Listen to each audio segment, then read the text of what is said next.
சாய்ராம் வணக்கம். ஓம் சாய்ராம், ஜெய் சாய்ராம். நம்ம சிரடி சாய்பாபா வந்து அற்புதங்கள் தான் இப்போ நம்ம உங்களுக்கு சொல்ல போகிறேன். பாபா வந்து ஒரு பொண்ணு வந்து உடம்பு சரியில்லைன்னு சொன்னாங்க.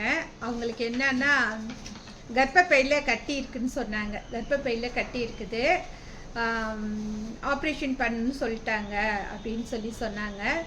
அப்போ நான் சொன்னேன், இல்லைம்மா அதெல்லாம் தேவையில்லை, பாபாவுடைய உதி எடுத்து ஒரு 10 நாள் 11 நாள் கணக்கு வச்சுக்கிங்க. பாபாவுக்கு டெய்லி தண்ணி வைங்க.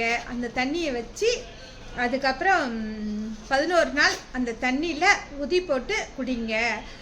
சப்போஸ் சீரடி உதி தான் கிடைக்குதுன்னா எல்லாருக்கும் சீரடி உதி கிடைச்சிடாது.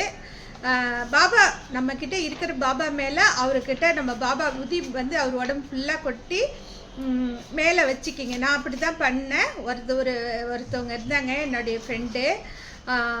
ஃபஸ்ட்டு பார்த்தீங்கன்னா ரொம்ப வயசானவர். அவருக்கு பார்த்தீங்கன்னா பேதி நிற்கவே நிற்காது. எப்படின்னா வயிற்றால் அப்படி சாப்பிட்ட உடனே பாத்ரூம் போயிடுவார். அது ரெகுலராக ஆகிக்கிட்டே இருந்திருக்கு. அப்புறம் பார்த்தீங்கன்னா ஒரு நாள் வந்து தியான சென்டருக்கு போயிருந்தேன்.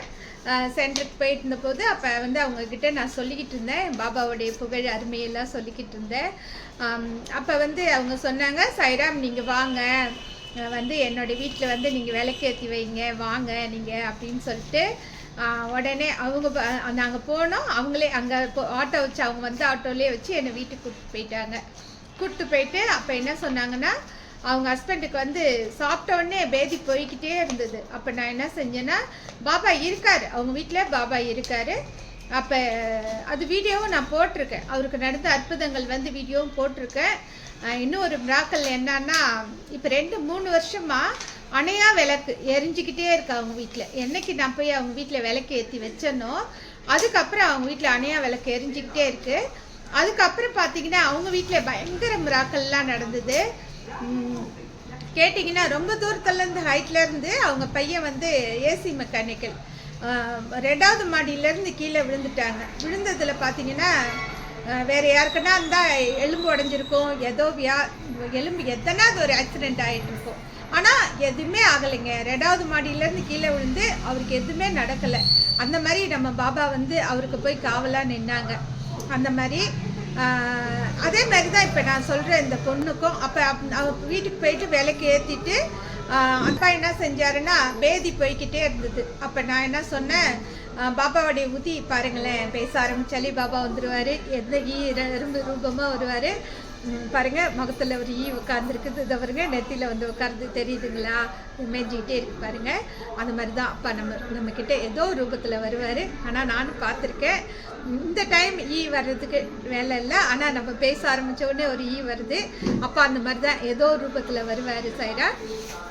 அப்போ நான் என்ன செஞ்சேன், அந்த அப்பாவுக்கு வந்து பாபா இருந்தார், குட்டி பாபா இருந்தார். அந்த குட்டி பாபா மேலே ஒரு பாக்கெட் உதி எடுத்து உடம்பு உதினா விபூதி எடுத்து ஃபுல் அண்ட் ஃபுல் கொட்டிட்டு ஒரு விளக்கு ஏற்றிட்டு ஒரு கிளாஸ் தண்ணி, ஒரு டம்ளர் பால் வச்சு அந்த நேரம் சாமி கும்பிட்டேன்.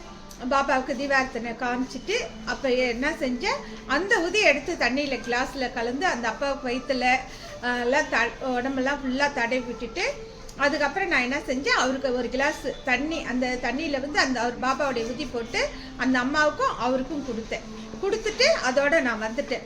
வந்த பிறகு பார்த்தீங்கன்னா என்ன ஒரு அதிசயம் அற்புதம் தெரியுங்களா, ஒரு ஆச்சரியம்.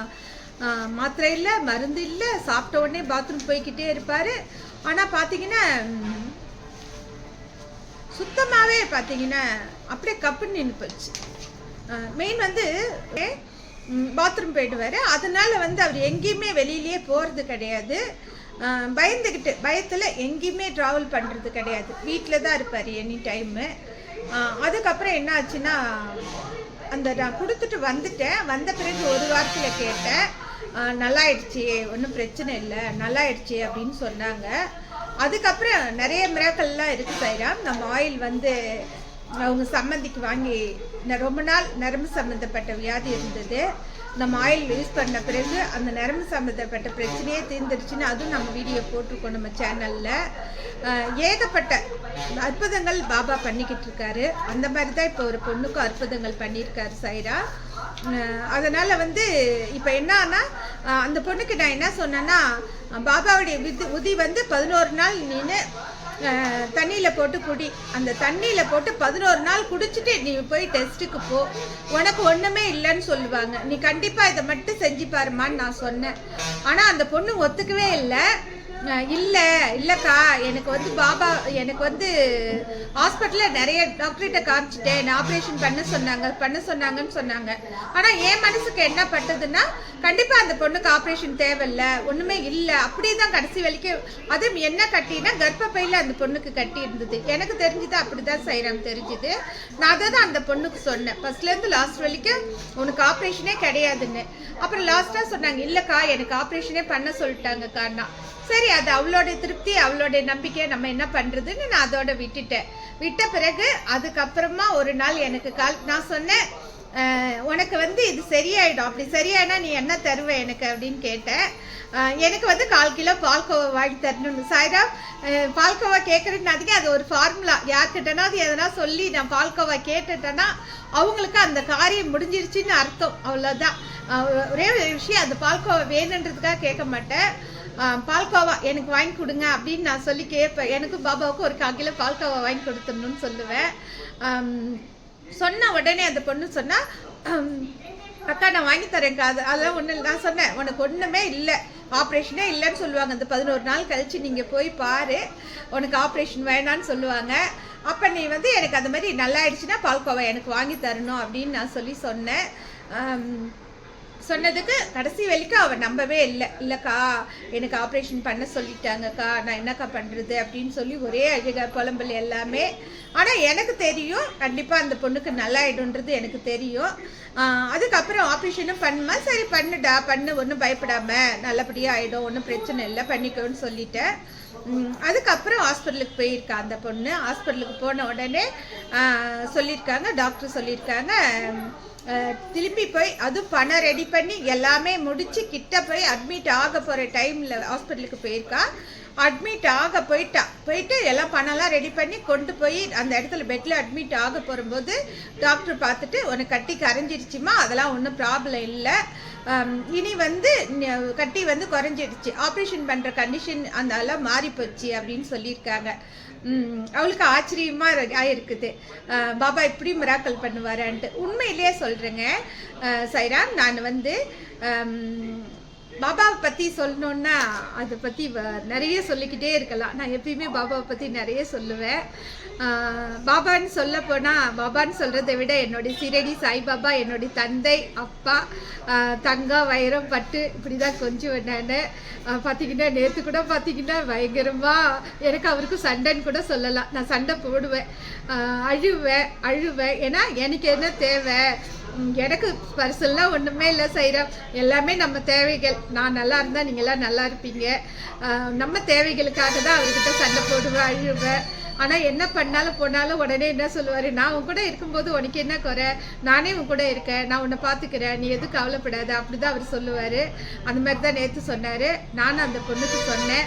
அதேமாதிரி அந்த பொண்ணுக்கு ஆப்ரேஷன் வேணான்ட்டாங்க. வேணான்ன உடனே அந்த பொண்ணுக்கு சந்தோஷம் தாங்கலை.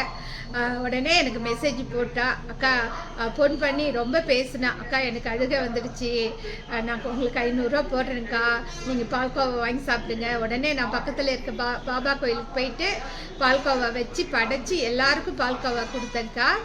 அப்புறம் ஆப்ரேஷன் ரெடி பண்ண பணம் எல்லாருக்கும் கடன் கொடுத்துட்டேன். அப்புறம் நகை முட்டுட்டேன், எல்லா பிரச்சனையும் முடிஞ்சிடுச்சு. பாருங்கள் என்ன சொல்கிறேன்னா, ஒரு ஹாஸ்பிட்டலுக்கு கொண்டு போகிற காசு அவங்களுடைய நகை முட்டுக்கிட்டாங்க, அவங்களுடைய கடன் அடைச்சிக்கிட்டாங்க. மெயின் வந்து பணம் செலவறதை தாண்டி அந்த ஆப்ரேஷன் தியேட்டர் போயிட்டு நம்ம உயிரோடு போயிட்டு வெளியே வர்றது நிரந்தரம் இல்லாத ஒரு உலகம். ஆனால் நிரந்தரமான ஒரு உலகம்னு இருக்குதுன்னா அது நம்ம சீரடி சாய்பாபா. உலகத்தில் நிரந்தரமாக எல்லாமே இழந்து எல்லாமே போன பிறகு நமக்கு ஒரு உலகம் இருக்குன்னா அது சீரடி சாய்பாபா. அதை பாருங்க, இப்போ கூட அவர் பாதத்தை எப்படி பிடிச்சிக்கிட்டு தான் பேசுகிறோம் பார்த்தீங்களா. நம்ம அவருடைய பாதத்தை மட்டும் இறுக்கி பிடிச்சிக்கிட்டா போதும், நமக்கு வேற எதுவுமே தேவையில்லை. அப்பா வந்து நம்மளை வழி நடத்தி நல்லபடியாக கூப்பிட்டு போவார். அது மட்டும்தான் அவர்கிட்ட இன்னும் நம்ம கொடுக்கணும்னா நம்ம தூய்மையான அன்பை கொடுத்துட்டு இருந்தோம்னா போதும். வேறு அவர் எதுவுமே நம்மக்கிட்ட எதிர்பார்க்க மாட்டார். ஏழையா, பணக்காரங்களா, வசதியா, அப்புறம் இருக்கப்பட்டவங்களை கூட தான் இருப்பாரா, இல்லாதவங்க கூட இருக்க மாட்டாரா, மெயினாக வந்து ஏழை பணக்காரங்க அப்படி கிடையாது. தூய்மையான அன்போடு யாரெல்லாம் இருக்காங்களோ அவங்களுக்கு வந்து சீரடி சாய்பாபா அவங்க கூடயே இருப்பார். நம்ம என்னதான் நீ வெளியே போ அப்படின்னு தூக்கி போட்டாலும் போக மாட்டார், போகவே மாட்டாருங்க. நீங்கள் வெளியே போங்க, வெளியே நில்லுங்க, எங்கே போங்க அப்படின்னு சொல்லுங்கள், அவர் எங்கேயுமே போக மாட்டார், போகவே மாட்டார். அவர் ரொம்ப நம்ம பிடிவாதக்காரங்கன்னா நமக்கு மேலே பிடிவாதக்காரர் அவர். ஏன்னா அவருக்கு தெரியும் அவரை விட்டால் நமக்கு யாரும் இல்லை, அவரை வந்து காப்பாற்று. உண்மையிலே சொல்லப்போனால் சைராம் ஒருத்தவங்க ஒரு லேடி ஒரு அம்மா ஒருத்தவங்க எல்லாம் சென்னையிலேருந்து ரொம்ப கஷ்டமான சூழ்நிலையில், உயிருக்கு ஆபத்தான சூழ்நிலையில் அவங்க வீட்டுக்காரருக்கு வந்து நைட்டு 10:30 மணிக்கு கால் பண்ணாங்க.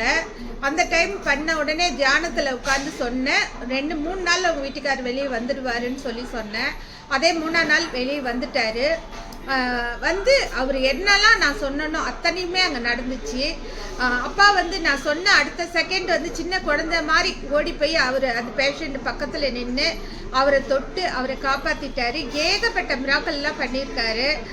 பார்க்க அப்படியே பார்த்தீங்கன்னா பாருங்கள், சைலண்ட்டாக உட்காந்துருப்பார், ஒன்றுமே தெரியாத மாதிரி. அப்படி கிடையாதுங்க, இவர் பார்த்தீங்கன்னா அப்படியே பயங்கரமாக. இன்னும் சொல்லப்போனால் அவர் நம்ம இங்கே நாங்கள் பார்க்குறத விட இந்த வீடியோவில் பார்த்தீங்கன்னா அப்படியே வீடியோவில் நேச்சுரலாக எல்லாரையுமே பார்த்துக்கிட்டு தான் இருப்பார் நம்ம சீரடி சாய்பாபா. உண்மையாக எல்லாமே நம்ம கும்பிட்றோங்க, எல்லா சாமியும் எனக்கு பிடிக்கும். இவங்களை பிடிக்குமா? நீங்கள் நினைப்பீங்க என்னடா சீரடி சாய்பாபாவை இவ்வளோ பெரிய புகழாக சொல்லிக்கிட்டு இருக்காங்கன்னு.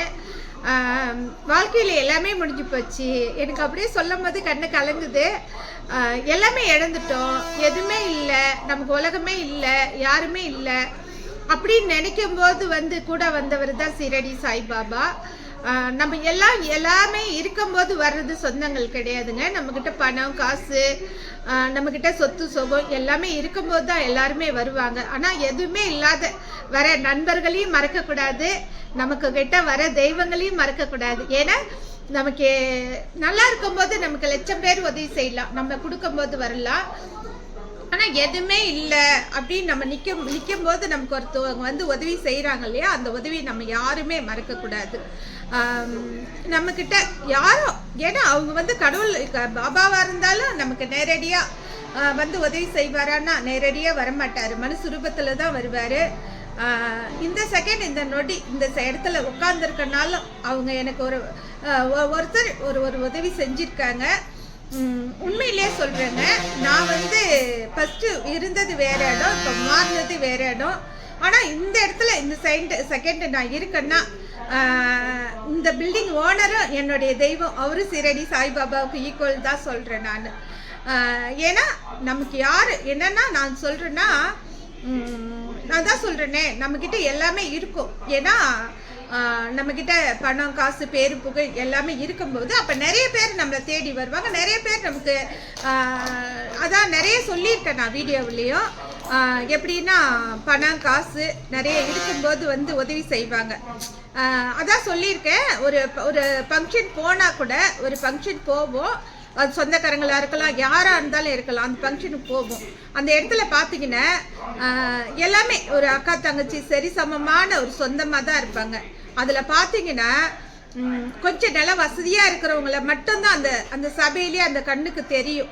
எப்படி கொஞ்சம் இல்லை, கொஞ்சம் நல்லா ஒரு நல்லபடியாக பணம் காசு வசதியாக இருக்கிறவங்கள கண்ணுக்கு தெரியும். ஒன்றுமே இல்லாத ஏழை அந்த கண்டுக்க கூட மாட்டாங்க. அவங்க எந்த மூலையில் இருக்காங்க யாருன்னு கூட கண்டுக்க மாட்டாங்க. ஆனால் ஒரு சம்பிரதாயம் உண்டு. எப்படின்னா நம்ம சொந்தங்களில் வந்து ஒரு ஃபங்க்ஷனு ஒரு பத்திரிக்கை வச்சுட்டாங்கன்னா நம்ம எங்களில் அந்த மாதிரி உண்டு. நாங்களாம் வந்து ஒரு சமமாக நம்ம சொந்தங்களுக்கெல்லாம் துணி எடுத்து வச்சு கல்யாணத்துக்கு மரியாதை செஞ்சு துணிமணியெல்லாம் கொடுத்து அந்த நமக்கு மரியாதை செய்யும்போது அப்போ வந்து சமமாக செய்யணும். அக்கா தங்கச்சி எல்லாம் சொந்த பந்தங்களுக்கு சமமாக செய்யணும். ஆனால் எங்கள் சொந்தங்களில் என்ன நடந்ததுன்னா அந்த வந்து இருக்கப்பட்டவங்களுக்கு தான் அந்த மரியாதை போய் சேரும், இல்லாதவங்களுக்கு அந்த மரியாதை அங்கே கிடைக்காது. ஏன் அப்படின்னா இருக்கப்பட்டவங்களுக்கு செஞ்சாங்கன்னா அவங்க ரெண்டாவது அவங்க திருப்பி செஞ்சிடுவாங்க, இல்லாதவங்களுக்கு செஞ்சாக்கா அவங்க திரும்பி செய்ய முடியாதுல்ல. ரெண்டாவது என்ன ஒன்றுனா சொந்தங்களாக இருந்தாலும் யாராக இருந்தாலும் பொண்ணாக இருந்தாலும் பையனாக இருந்தாலும் யாராக இருந்தாலும் என்னுடைய வாழ்க்கை இந்த அனுபவத்தில் நான் சொல்கிறேன். 100 வருஷம் கழிச்சு 100 வயசில் கிடைக்கிற அனுபவம் எனக்கு பாபா கொடுத்துருக்காரு. அத்தனை சொந்தங்களுக்கு முன்னால் நமக்கு கிடைக்கிற மரியாதை என்னன்னா பணத்துக்கு காசுக்கு கிடைக்கிற மரியாதை நம்மளுடைய என்ன சொல்லுவாங்க, நம்மளுடைய உண்மைக்கு அந்த மரியாதை கிடைக்காதுன்னு நான் சொல்கிறேன். ஏன்னா மெயின் வந்து பார்க்கறது வந்து பாபா அதை பார்க்கல, மனுஷாளுங்க அதை பார்க்குறாங்க. பாபா வந்து அதெல்லாம் தாண்டினவருங்க, அதெல்லாம் தாண்டின ஒரு மகான், அற்புதமானவர். அதுதான் நான் சொல்கிறேன். மனுஷாளுங்களாம் அந்த மாதிரி எப்படி ஏழைக்கு ஒரு மரியாதை, பணக்காரங்களுக்கு ஒரு மரியாதை, இது வந்து மற்றவங்களுக்கு சொல்லலை, சொந்தங்களுக்கு சொல்கிறேன். எப்படின்னா அந்த சபையில் நிறுத்தி ஒருத்தவங்களுக்கு கொடுக்கணும், என்ன கொடுக்கணும்னா அப்படி தான் செய்வாங்க. ஆனால் என்னை பொறுத்தளவுக்கு நான் எப்படி தெரியுமா, என்னுடைய கேரக்டர் என்ன தெரியுங்களா, இதில் ஏழை பணக்காரங்கள எல்லாரையுமே எனக்கு பிடிக்கும். ஆனால் அதை தாண்டி ஒன்று பிடிக்கும், எனக்கு ரொம்ப ரொம்ப பிடிக்கும். என்ன சொல்லட்டுங்களா, அது ஏன் அப்படின்னு தெரியாது. என்னுடைய கண்ணு வந்து பணக்காரங்க மேலே போகிறத விட ஏழைங்க மேலே தான் கண்ணு போகும் ஃபஸ்ட்டு. சரிங்களா, அவங்களுக்கு என்ன தேவை, அவங்களுக்கு என்ன கொடுக்கணும், அவங்கள எப்படி கவனிக்கணும், அது என்னன்னு தெரியலைங்க. யாருமே சரிதான், எங்கள் வீட்டுக்கு வரவங்க சாப்பிடாம நான் அனுப்ப மாட்டேன். மெயின் வந்து சாப்பிடாம அனுப்ப மாட்டேன். ஒரு காப்பி கொடுத்து அவங்களுக்கு தேவையானதை செஞ்சு சாப்பிட்டுட்டு தான் போகணும். யாராக இருந்தாலும் சாப்பாடே வேணான்றவங்க வந்து ஒரு காப்பி ஒரு தண்ணி, அது தெரிஞ்சவங்க தெரியாதவங்க அதெல்லாம் தெரியாது. ஒரு பாய் ஒருத்தர் வந்தார். எங்கேருந்து வந்தாருன்னா பாம்பேயிலேருந்து ரியல் எஸ்டேட் பண்ணிக்கிட்டு இருந்தேன். அப்போ வந்தார் ஒரு 10 வருஷத்துக்கு முன்னே. அவங்களும் நம்ம வர்றதுக்கு முன்னே அவங்களுக்கு நல்லா சமையல் பயங்கர ஒரு தடல் பிடலாக ஒரு விருந்து வைக்கிற மாதிரி எல்லாம் சமைச்சு வச்சு ஒரு இடம் லேண்டு தான் பார்க்க வந்தாங்க. அவங்க பொண்ணு பையன் ஒய்ஃப் எல்லாமே வந்தாங்க. முஸ்லீமு. அவங்களுக்கு தேவையானது அவங்க என்ன சாப்பிடுவாங்களோ அது எல்லாமே அவங்களுக்கு தேவையானதெல்லாம் செஞ்சு சமைச்சு வச்சு நல்லபடியாக பார்த்து அனுப்பிச்சேன். அவங்க இப்போ பாம்பேயில் இருக்காங்க. அந்த ஒரு வேளை சாப்பாடு சாப்பிட்டவங்க இன்றைக்கி என்னை பார்க்கணும்னு சொல்லிக்கிட்டு இருக்காரு. அவங்க வந்தாங்கன்னா சொல்லுங்கள், ஏன்னா பாம்பேயில் எங்கள் அக்கா இருக்காங்க, அவங்கக்கிட்ட சொல்லிக்கிட்டே இருக்காங்க, அவங்க வந்தால் சொல்லுங்கள், அவங்கள நான் பார்க்கணும், அவங்க நல்லா கவனிச்சுக்கிட்டாங்கன்னு. உண்மையாக நான் அவங்களுக்கு மட்டும் செய்யலை, நிறைய பேருக்கு நிறைய செஞ்சுருக்கேன். ஆனால் செஞ்சவங்க யாரும் நான் செஞ்சேன்னு இன்றைக்கி யாரும் சொல்லலை. ஏன்னா நான் இன்றைக்கி கம்பெனி வச்சு நான் என்னுடைய நிலைமைன்னா கீழே வரல, ஆனால் கீழே வந்த மாதிரி என்னுடைய சொந்த பந்தங்களுக்கு தெரியுது. நான் பிஸ்னஸில் தோத்துட்டேன் அப்படின்னு நினச்சிக்கிட்டு இருக்காங்க. மெயினாக வந்து வேறு என்னவோ சொல்ல வந்து லாஸ்ட்டாக வீடியோ போய்கிட்டு இருக்குது. பாபா வந்து எப்படிப்பட்டவர்னா உண்மையானவர், அன்பானவர், நம்மளெல்லாம் வந்து வழி நடத்தி கூப்பிட்டு போகிறவர். அப்புறம் பார்த்தீங்கன்னா நம்ம எங்கன்னா கீழே விழுந்துருவோமா, ஒரு குழந்தைங்க கீழே விழுந்தா ஒரு தாய் என்ன செய்யும், அந்த தாய் வந்து அந்த குழந்தைங்களை எங்கன்னா விளையாட விடுவாங்க. ஆனால் அந்த தாய்க்கு கண்ணெல்லாம் யார் மேலே இருக்குன்னா அந்த குழந்தைங்க மேலே தான் இருக்கும். குழந்தைங்க எப்படின்னா தத்தி காலை வைக்கும்போது ஐயோ குழந்தை கீழே விழுந்துருமா அப்படின்ட்டு அப்படியே கீழே விழுந்தாலும் பூமாதேவி அம்மா தாங்கிக்குவாங்க. ஆனால் அப்படி தான் தோணும். அதே மாதிரியே தான் நம்ம சீரடி சாய்பாபா நமக்கு அம்மா அப்பா தந்தை எல்லாமே அவர் தான். எதுக்காக இவ்வளவு இந்த ஏழை பணக்காரங்கன்னு பேசுனேன்னா அது எதுக்காக பேசுனேன்னா நிறைய நடந்தது. ஏன் நடந்ததுன்னா என்னுடைய வாழ்க்கையில் நடந்தது தாங்க நான் சொல்கிறேன். சரிங்களா, ஏன்னா சின்ன வயசுலேயே என்னோட அம்மா அப்பா 2 பேருமே இறந்துட்டாங்க. சின்னதுலேருந்து நான் கஷ்டப்பட்டு தான் வளர்ந்துக்கிட்டு வரேன். ஏன்னா எனக்கு ஒரு 11 வயசுல எங்கள் அம்மா அப்பா 2 பேருமே இறந்துட்டாங்க. இறந்த பிறகு நாங்கள் தனியாக நின்று கஷ்டப்பட்டு அதுக்கப்புறம் கல்யாணம் பண்ணி அதுக்கப்புறம் எங்கள் வாழ்க்கை வந்து மாறி எல்லாமே சில விஷயங்கள் என்னுடைய வாழ்க்கை வரலாறு என்னன்னு தேடினீங்கன்னா என்னுடைய சேனலில் யூடியூப் சேனலில் பார்த்தீங்கன்னாலே நிறைய விஷயங்கள் நான் உண்மைகள் மட்டும்தான் பேசியிருக்கேன். எதுக்காக சொல்கிறேன்னா நான் மற்றவங்கள பற்றி இப்போன்னு இல்லை, மற்றவங்களை எதுக்காகவும் உதாரணம் எடுக்க மாட்டேன். நல்லதுக்கு கெட்டதுக்கு வாழ்க்கைக்கு எல்லா விஷயத்துக்குமே. ஏன்னா நம்ம அடுத்தவங்கள நம்ம காரணக்கர்த்தா காட்டக்கூடாது, நம்மளை மட்டும்தான் நம்மளை பேசணுன்றதை வச்சு யாருக்குன்னா அது ரொம்ப கஷ்டப்பட்டு நான் எதை சொல்கிறேன், கெட்டதுக்கும் என்னை பற்றி சொல்லுவேன், நல்லதுக்கும் என்னை பற்றி சொல்லுவேன், எல்லாருக்கும் என்னை பற்றி தான் சொல்லுவேன் வச்சு இப்போ சொல்கிற விஷயங்களும் என்னை பற்றி தான் சொல்கிறேன்.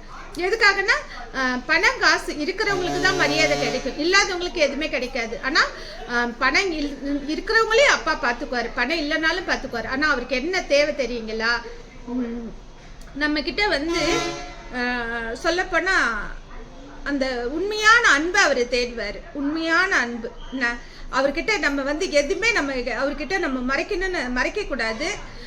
மெயின் வந்து அவருக்கு அன்னதானம்னா ரொம்ப பிடிக்கும். சரிங்களா, நான் கொஞ்ச நாளாக அன்னதானம் நிறுத்திருந்தாலே எனக்கு சரி வந்துதான் வரலையான்னு தெரியல.